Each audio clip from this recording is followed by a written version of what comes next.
Idol, maraming salamat sa advice mo. Nag-calorie deficit ako for 1 month. Nag-workout ako 2 to 3 times a week at naglalakad ako every other day ng 20 minutes. Nawalan ako ng 10 kilos. Tapos may nag-comment, ginagawa raw niya, hindi raw nawala yung fat sa baba niya tsaka sa tiyan niya sa bilbil.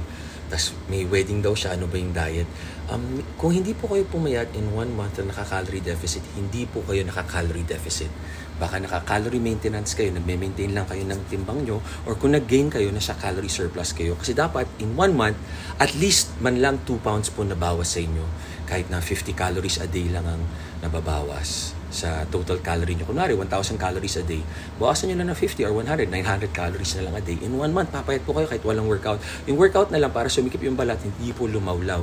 Tapos may OFW na nanonood, sabi niya, mali yung mga nagsasabi na walang time. We have to make time, prioritize nyo yung health nyo kahit 15 minutes lang. Ang dami nyong oras sa social media. Tama kayo, kuya. So, pag priority nyo, tama. Do what works for you.